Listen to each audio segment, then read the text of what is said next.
UPPL गया रावबो BPF गया रावबो BJP गया बेबायदि साननाय जेबो गैया सोरबा एबसु साननाय गैया सोरबा बिसु सोरबा बंस बेबायदि जोंनियाव साननाय गैया हानि थामोनथा आरो रैखाथिनि थाखाय जुदि गासैबो जुदि बिग्रायनो जुदि फैदोंब्ला बेयाव नोंसोर बेयाव जेबो साननायनि बेयाव मोन्थाय गैया हानि थामोनथा रैखाथिनि थाखाय जेबो सानदोंब्ला खौसेथियै जोङो बिग्रायगोन होननानै जोङो दावगालांदों बेयाव जोङो जेबो नों अर्गानाइजेसननिफ्राय फैदों नों अर्गानाइजेसननिफ्राय फैदों नों मुलुगनिफ्राय फैदों होननानै जोङो बिग्रायाखै नाथाय जोंनि बिग्रायनायखौ थार गोसोजों बिग्रायनायखौ मोनथायनि थाखाय बिग्रायनायखौ 6टा जनजातिनो एसटि होनायनि बिरुद्धे फरायसाफोरा बिग्रायनायखौ बिथांमोना मा षড়यन्त्र होदों ससियेल मिडियायाव नाय बिथांमोना बुंदों एबसुनि मानसि इउपिपिएलनि मानसि फैनानै बिटिसि सेक्रेटारिखौ जोख्रुबदों बुख्रुबदों होननानै टटेलि बेयो मिसा खोनाबाय बिदिनखालिथ' गोबां मानसि दंमोन गोबां राभानि मानसि दङ बर'फोर मानसि दङ बेयावथ' गोबां मानसिफोर दंमोन माबोरै बेबायदि जानो हागौ बेखौ जोङो निन्दा होदों आरो जोबोद दुखु मोनदों आं सिदायै आं नोंथांमोननि दिनैसिम बारायनानै फोरमायदों जोंनि बिग्रायनाया सोरबा इउपिपिएलनि थाखाय जोंनि बिग्रायनाय नङा जोंनि बिग्रायनाया बिपिएफनि आरो बिजेपिनि थाखाय जोंनि बिग्रायनाय नङा जोंनि बिग्रायनाया जाबाय ट्राइबेल माहारिनि थाखाय बिग्रायनाय आरो ट्राइबेल माहारिनि थाखाय बिग्रायनायनि थाखायनो दाखालि जोङो खावलायदों इउपिपिएलनियाबो फै बिपिएफनियाबो फै सोरबा बिएसपिनियाबो फै आबसुनियाबो फै गासैबो अर्गानाइजेसना फै जोङो बिग्रायगोन नोंथांनि थाखाय थैनांगौब्ला जों समा होगोन नङा आरो सानदों बिथांमोना ससियेल मिडियायाव ओरैबायदि गाज्रि लिरदों जों जेबो साना आं बिथांमोनखौ खावलायनो लुबैगोन जाय ससियेल मिडियायाव लिरदों रायजो बिथांमोना माने सावरायनाय नङा जोंनि आदै मादै आइ आफा आबै बिथांमोना गामि संसाराव थानानै बिथांमोना मा सानदों बिथांमोना ओंखारबोनांगोन दिनै गामि ओनसोलाव सोरबाफोर थायो बिथांमोना ससियेल मिडियायाव अपेनलि लिरनानै बुंबाय थादों उमुक बिथांमोना फालतु बिथांमोना सोरबा खुंज्लायनाय बेफोरबायदि मानसिखौ रायजो राजा नोंथांमोना लाइमोन नोंथांमोना हमनानै मानो बिजिराखै जोंहा बेयाव सन्देह दङ बेखौ बिजिरनांगोन नामा हमनानै बिथांमोनखौ बिजिरनांगोन नामा बिथांमोनाव ट्राइबेल माहारि फरायसाफोरा खौसे जानानै जेबो राजनितिकनि लोब्बा लायालासेनो जोङो बिग्रायनो ओंखारबोनायखौ बिथांमोना मानो षড়यन्त्र खालामदों बिथांमोना इउटुबाव बिथांमोना फेसबुक पेजाव मानो बेबायदि लिरदों बिथांमोनखौ गामि रायजो राजाफोरा फरायसाफोरा बिथांमोनखौ कुइसन खालामनांगौ नोंथाङा एसटि होनायाव सापर्ट दंना गैया होननानै बिथांमोनखौ अपेनलि जों कुइसन खालामनांगौ आरो बिथांनि मतामतखौ रायजो राजा बिथांमोना लानांगोन फरायसाफोरा लानांगोन आरो बिथांमोनखौ बिथांमोनखौ सोंनांगौ थोंजोङैनो जुदि बिथांमोना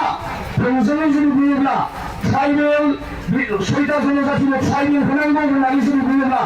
रायजोआ बेखौ स्पटलि बिजिरनांगौ सोरबाया बेखौ स्पटलि बेयावनो बिजिरनांगौ ना जों बुंबाय पलिटिकेलखौ लानानै बर' हारिया दिनैसिमबो खौसे गैया बेखौ नोंथांमोनाबो मोनथियो पलिटिकेलनि लामा लानानै दिनै जोंनि लिडारफोरा जेबो फंसेबो राव बुङाखै बेखौ नोंथांमोना नुदोंना नुवाखै सोरबा सानदों आं एसटिनि बिरुद्धे बुंदों आंनि गाज्रिया गोमागोन आं एसटिनि बिरुद्धे जुदि बुङोब्ला बेलेग जातिया आंनो भट होनाय नङा बिदि जुदि सानदोंब्ला खोनासं बिथांमोना जोंनि लाइमोनफोरा एसेबां देंग्रा दिंग्रि नंला गोदो गोदायनि लाइमोन नंला बियो 2022नि बियो लाइमोन जोंनि ट्राइबेल माहारिनि बियो लाइमोन बिथांमोना मोनथिनाया बेयाव जोङो रावखौबो मोनसे पलिटिकेल पार्टिनि लिडारखौ जोङो थांखिनानै जोङो बुंनो साना नाथाय जायफोर सरकार सालायदों मानगोनां बिथां हाग्रामा महिलारि साबिनिफ्राय लानानै जायफोर जि बेयावहाय जि एमएलए दङ जोंहा मन्त्रि दङ जोंहा बुंनांगोन जोंहा जोंनि आसाम लेजिस्लेटिभ एसेम्ब्लियाव जोंहा स्पिकार दङ मानगोनां बिथां सार बिस्वजित दैमारि सार बिथांखौ जोङो रिसपेक्ट होयो बिथाङा जोंनि बर' माहारिनि थाखाय बिथांखौ जोङो सानदोंमोन गागि सासे दैदेनगिरि नाथाय जोङो दाबो जोङो सानो बिथांमोनखौ जोङो दैदेनगिरि हिसाबै जोङो सानो मानो होननानै बुङोब्ला जों होनानै बिथांमोनखौ दैथायहरदों जुदि बिथांमोनानो जों फंसे जुदि राव बुङाब्ला जोंनि फोथायनाया सोरनियाव थागोन नङा कुइसना जोबोद गोदै कुइसन बेखौ जोङो मोनथिना लानाया मोजां दिल्ली नाम बुंदों सोरबा जोङो हाग्रामा नोगोरारिखौ जोङो मुदाबाद जोङो दिनै मिथिना मोनदों सोरबा प्रमद बर'खौ जों मुदाबाद होननानै बुंदों इउजि ब्रह्मखौ जोङो मुदाबाद होननानै सोहराव बुंदों बिथांमोना मानो लाबालाबनि थाखाय बिथांमोना जि फाव फान्दायगासिनो दङ बिथांमोना एबसुनि इउपिपिएलनि सोरनिबा होननानै मानो बुंदों जों बेबायदि नङा जोङो ट्राइबेल हिसाबै जोङो ओंखारबोदों मानो बिथांमोना सरासनस्रा खालामनानै जोंनि बे बिग्रायनायखौ मानो थाखाय बिथांमोना स्टप खालामनो नागिरदों रायजो राजा नोंथांमोनखौ आं थोंजोङैनो आं बुंहरदों फरायसा नोंथांमोनखौ आं थोंजोङैनो बुंहरदों बिनि सायाव बिजिरनायनि सम फैबाय राजनितिखौ लानानै जोंहा साननो गोनां जेबो गैया गिबियाव जोंहा जाति जागोन गिबियाव जोंहा हारि जागोन बिनि उनावसो राजनितिखौ बिथांमोना खालामदों नङा गिबियाव मा जानांगोन जाति फार्स्ट गिबियाव जाति बिनि उनावसो राजनितिका फैनांगोन बेखौ जोङो थोंजोङैनो जों बुंना होदों बिनि उनाव बिथांमोना सानदों सल जातिनो जुदि एसटि होयोब्ला थाखानाय एसटिया खहा जाया होननानै बिथांमोना रिटन दासिमबो मानो लिरना होआखै जोङो जायफोर बुंदों जायफोर राजनितिक दैदेनगिरिफोरा बुंगासिनो दङ 6टा जनजातिनो जुदि एसटि होयोब्ला जोंना थाखानाय एसटिया मान्य जानाया जेबो जोबनाय नङा होननानै बिथांमोना बुंगासिनो दङ दासिमबो मानो बिथांमोना रिटन होनो हायाखै खोनादों दासिमबो बिथांमोना मानो रिटन होनो हायाखै मानि थाखाय बिथांमोना पलिटिकेल लाबालानि थाखाय मानि थाखाय बिथांमोना थुफ्लायगासिनो दङ बेखौ जोङो मानिना लानो हानाय नङा ट्राइबेल माहारि हिसाबै नोंथांमोनखौ आं खावलायनो सानदों जोंनि बिग्रायनाया सोलिलांबाय थागोन जालांबाय थागोन जेब्लानिसिम 6 जनजातिनो एसटि होनायनि जि बेरेखायै जोङो गसंबाय थागोन आरो बे गसंनाया मोनसे फिथाइसिम मोनहैनांगोन आं बुंदों जोंनि बिग्रायनाया बे कलेज लेभेलाव बिग्रायबाल' जोङो जानाय नङा जोंनि बिग्रायनाया बे बिटिसि हालामाव बिग्रायबाल' जानाय नङा जोंनि बिग्रायनाया आसाम एसेम्ब्लियावबो जोङो जाहैगोन आसाम एसेम्ब्लिनिफ्राय थांनानै जोंनि बिग्रायनाया पार्लियामेन्टआव जाहैगोन जेब्ला विंटार सेसननि जेब्ला पार्लियामेन्ट बेयाव जागोन बेयाव जोंहा सानै एमपि दङ रोंगोरा सार आरो बेजों लोगोसे जयन्त सार बिथांमोना दङ बिथांमोना जुदि सिरि थानानै खुगा बेखेवालासिनो जुदि फैयोब्ला बेखौ लाइमोनफोरा गनायनाय नङा गनायगोन नामा 6टा जनजातिनि एसटिनि जा बिथांमोना स्टेट गभर्नमेन्टआ बेयाव दैथायहरदों बिनि बिरुद्धे बिथांमोना डिबेट खालामनांगोन टेबल होनांगोन बिथांमोना जोंनि थानाय नङा आं जिमानखिनि मेन पइन्ट जिमानखिनि बुंनो दङ बेखिनि बाथ्राखौ आं फोरमायलांबाय आरो आं मोनसे बाथ्राखौ आं नोंथांमोननो आं फोरमायगोन जि 6टा जनजातिनो जि स्टेट गभर्नमेन्टआ हिमन्त बिश्व शर्मानो जि थुनजायनायाव आरो बेजों लोगोसे जोंना ट्राइबेल मिनिस्टार रमेश बेगसा बिथाङाबो सासे ट्राइबेल नङा बिथाङाबो ट्राइबेलनि जि गावनि जि लाबालाबनि थाखाय बिथांमोना जि 2026 मायथाइयाव जि इलेक्सन फैगासिनो दङ दा बिनि थाखाय माखासे षड्यन्त्र जानो हागौ बर' हारिया दिनै मोनसे स्टेजसिम मोनफैबाय जोंनि ट्राइबेल माहारिया आं बिटिआरनि हालामखौनो आं बुंबाय बिग्रायै बिएससि मोनबोबाय बिटिसि मोनबोबाय बिटिआर मोनबोबाय जिआइटेक जाबाय जोंहा आरो बेजों लोगोसे जोंनि माहारिनि आफादफोर आरो बेजों लोगोसे बर' माहारिया मोनसे ओरैबायदि मोनसे स्टेन्डार्ड मोनसे लेभेलसिम मोनफैदोंमोन दिल्लीफोराव प्रग्राम खुङो ओरैबायदि मोनसे मोजां प्रग्राम खुंनानै हारिखौ सिनायनाय माखासे नेशनेल लेभेलाव मोनसे स्टेजसिम जोंनि बर' हारिया थांबायमोन ओरैबायदि मोनसे दावगानाय लामाथिं जोंनि बर' हारिया थांनो नागिरदोंमोन जोंनि ट्राइबेल माहारिया थांनो नागिरदोंमोन मा बेयाव षड्यन्त्र थानो हागौ बेखौ जों मोनथिया जि जोंनि हारि माहारिखौ थामोनथा रैखाथिखौ बिथांमोना गादबनाय नेवसिनाय आरो बेजों लोगोसे जोंखौ नासयनाय बेबायदि मोनसे षड्यन्त्र खालामनानै जनजातिनो बिथांमोना एसटि होनानै जोंनि मान मर्यादा आरो माखासे बिथिंखौ बिथांमोना सिफायनो नागिरदों दा बिनि थाखायनो फरायसाफोरा बेयावबो थुबुर जादों जुदि रावाबो जुदि बर'नि जुदि थै गैयामोनब्ला ट्राइबेल माहारिनि जुदि थै गैयामोनब्ला मानो बेयाव बिग्रायनाय फैगौमोन बिथांमोना मानो साना लिडारफोरा मानो खुगा बेखेवा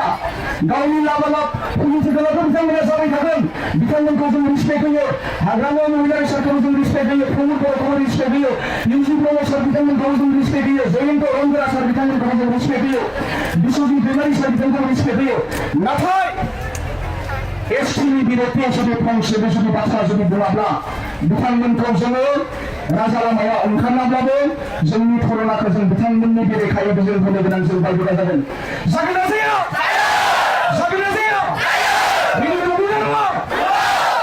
बिनि आं खावलायबाय बेयाव सोरबा उमुक बिनि साननायनि बाथ्रा नङा नैबे जाबाय जोंनि ट्राइबेल माहारिखौ खौसे लांनानै जोंनि थामोनथा रैखाथिखौ जोङो लाखिनाय आरो लाखिनानै जोङो सोमावसारलांबाय थागोन जेब्लानोखि जोंनि जे थांखिसिम जोङो मोनहैया आं बेखौनो आं नोंथांमोनखौ खावलायबाय बेबायदिनो हाबाफारिखौ लादों नोंथांमोनखौ आं साबायखर बावदों आरो बेजोंनो लोगोसे नोंथांमोनाबो दिनैनिफ्राय मोनसे मेसेजखौ होनांगौ मोनसे मेसेजआ जोंनिफ्राय क्लियार थांनांगौ बेयाव ना बिपिएफ दङ ना इउपिपिएल दङ ना बिजेपि दङ ना सोरबा माबा मोनसे माहारि आफादजों थुनलायनानै सोरबा माबा उमुक जानानै बे बिग्रायनायखौ जागायदों थोंजों मोनसेल' बाथ्रा बुंनांगोन बेयाव एबसुनिबो मानसि दङ ट्राइबेल माहारिनिबो मानसि दङ राभाफोरनिबो मानसि दङ सोरबा इउपिपिएलनि मानसियाबो जुदि बिग्रायनायखौ सोलोङोब्ला फै बिपिएफनि बिग्रायनायखौ सोलोङोब्ला फै बिजेपिनि बिग्रायनायखौ सोलोङोब्ला फै जोंहा जेबो बादा गैया हारिनि थांनायखाय हारि आरो जोंनि जि थामोनथानि जि रैखाथिया थानांगोन आरो बेखौ लानानैसो जोंनि इयुन संसारा जोङो थांगोन माब्लाबो साननाङा दिनैनि साना बिग्रायनायनि सम जांख्रिखांनायनि सम दिनै जों जुदि बिग्रायाब्ला माब्ला जों बिग्रायगोन जोंनि बर' समाजा ट्राइबेल माहारिया दिनैनो जोङो संसार गैया जुग हाजार बोसोर बेबायदिनो संसार जालांबाय थागोन होमब्ला जोंनि गथ'फोरा मा जागोन जों मा जागोन जोंनि उननिफ्राय उन जेनेरेसना मा जागोन बेखौ साननायनि समा फैदों आरो बेनिखायनो आं खावलायगोन दिनैनि बे जि स्पिचनि गेजेरजों बर' रायजो राजाफोरा मानो गामि उन्दुनानै दंबाय थायो मानो उन्दुनानै दंबाय थायो बिराद गुबुन कुइसन नुयो फरायसाफोरा दावहाफोरनि ओंखारबाय बिथांमोना मानि थाखाय ओंखारबोआखै बिथांमोना गामि बिथांमोना सावरायनांगोन बिथांमोना एरिया बिथांमोना सोमावसारनायखौ बिथांमोना मानो जागायाखै खोनाबाय बेलेग जाथिया ससियेल मिडियायाव ओंखारनानै अपेन मिडियायाव होगासिनो दङ आथिंनि आफाखौ बोलायाव जोंना आथिं सिङाव जोंखौ ट्राइबेल माहारिखौ लाखिगोन गादबगोन बेफोर बाथ्राखौ अपेनलि बिथांमोननि जि लिडारफोरानो जा मायानो जा अपेनलि बाथ्रा बुंगासिनो दङ जोंनि आइ आफा आदा बाजै आबौ आबै आदै मादैआ मानो उन्दुनानै दंबाय थायो जोबोद गिदिर कुइसन फरायसाफोरा बिग्रायबाबो दाय होमबा बिथांमोननि बायदिब्ला मानो जानांगौ आरो दाखालि बिग्रायनायाव बिटिसि सेक्रेटारिखौ बुंबाय थादों फैजों लोंनाय बियो मोनसे नेरसोनथि मान मर्यादा जोंनि बिग्रायनायखौ निन्दा होबाय थादों जों बुंदों जोंनानि बेखौबो जोंहा माबा मोनसे जोंहा हुलुसुलुसाव माबा मोनसे जोंहा गोरोन्थि जानो हागौ नाथाय जोंनि बिग्रायनायखौथ' बिबायदि निन्दा होनो हाना जोंनि बिग्रायनायखौथ' बिबायदि नेवसिनानै पलिटिकेल पार्टिसनि लामा खालामनानै उमुक खालामनाङा जों जेबो इउपिपिएलबो नङा जों बिपिएफबो नङा जों बिजेपिबो नङा थोंजों खोथाया बेनो जोङो ट्राइबेल माहारि हिसाबै गसंदों ट्राइबेल हिसाबै जोङो नांलांबाय थागोन आरो बेयाव जोङो जोंनि जिउखौ जों होनोबो थाखाय जोङो राजि जोंनि मोनथायनि थाखाय जोंनि मोनथाया थांना थानांगोन बेनिखायनो बिथांमोनखौ बुंदों राजनितिकआ माब्लाबो पास जानो हाया राजनितिकआ सेकेन्ड जानांगौ जातिया फार्स्ट बिनि उनाव राजनिति बिथांमोनखौ जेब्लाबो जों बुंदों आरो मोनसे बाथ्राखौ जोङो हमनो हायासै मोनसे बाथ्राया ओरैबायदि जोंनि गेजेराव बिराद गिदिर कुइसन जानानै फैबाय जि आसाम एसेम्बलियाव जि सयता जनजातिनि जि एसटिखौ बिथांमोना बिलखौ पास खालामबाय बेयाव गोबां मानसिफोरा बेयाव डिसकासन खालामफैदों गोबां मानसिफोरा बेयाव जिरायदों ना जोंनि सोरबा मन्थ्रिया बुंदों अखागुरा सारासो बुंदों ना सोरबा लरेन इस्लारि सारासो बुंदों ना सोरबा सरन बर' सारासो बुंदों ना सोरबा रबिराम नार्जारि सार बिथांमोनासो बुंदों बेयावहाय जोंनि एमएलएआ बिथांमोनखौ जोङो रिसपेक्ट खालामो नाथाय बिथांमोना जोंनि मान मर्यादायाव थामोनथायनि थाखायबो बिथांमोना नांनांगोन बेयावहाय मानो थाखाय फंसेबो दिनैसिमबो बिथांमोननि गेजेराव राव गैया बाथ्रा गैया स्टेटमेन्टआनो गैया आरो जुदि जोङो माब्लाबो बेखिनि बाथ्राखौ गनायनानै लानो हायादि सयता जनजातिनि एसटि होयोब्ला जोंहा जेबो खहा जाया होननानै बेखौ जों मानिनानै जों लाखि नामा जोङो माब्लाबो जों मानिनानै लानो हाया बे सिदा खोथा आं बेखिनि बाथ्राखौ आं बुंबाय नोंथांमोना फैजोबा आरो बिग्रायनायखौ जोङो जागायलांबाय थागोन जोंनि बिग्रायनायखौ जोङो पिसफुलि जोङो बिग्रायलांगोन साननो गोनां जेबो गैया बेले बेजे साननो गोनां जेबो गैया जोंहा थांखिया मोनसेयानो सयता जनजातिनि जि एसटि होनायनि बेरेखायै जों गसंगोन बिग्रायगोन नांगौबा जों जोंनि जिउखौबो जों होगोन बेखौ जोङो थोंजों जों फोरमायगोन आरो बेखौनो आं बुंगोन नोंथांमोननि गेजेरावबो सोरबा जुदि ससियेल मिडियायाव सोरबा जुदि इउज खालामदोंब्ला सोरबा भिडिअ जुदि खेबदोंब्ला जायफोर जोंनि बिग्रायनायखौ सोरनिबा राजनितिकनि जुदि महर होनाय गिदोंब्ला बिथांमोनखौ रायजो राजा आरो फरायसा बिथांमोना न' थांनानै सुनिथां बिथांमोनखौ सोंसां बिथांमोनखौ कुइसन खालाम बिथांनि बिमा बिफाखौ कुइसन खालाम बिथांमोनखौ कुइसन खालाम कुइसना बिनि जानांगौ नोंथाङा ट्राइबेल माहारिनि थै दङना गैया नोंथाङा एसटि होनायाव आखाइ दङ नामा नोंथाङा एसटि जानो लुबैयो नामा नोंहा एसटि होनायनि सायाव बिग्रायनायनि सायाव माबा मोनसे नोंहा सन्देह दङ नामा होननानै बिथांमोनखौ कुइसन खालामनांगौ हमनांगौ आरो बिथांमोनखौ मिटिं लानांगौ थोंजोङै आं बाथ्रा बुंबाय बे बुजिलायनानै थानाय समाव बिथांमोनखौ एप्रिलनि बेबायदि जोंखौ सोंखारिनो आरो बुखिनो दानो जों हजम खालामनो जों हानाय नङा लाइमोननि पावारखौ जों दिन्थिनांगोन दिन्थिगोन ना दिन्थिया जों जुदि जाखाङोब्ला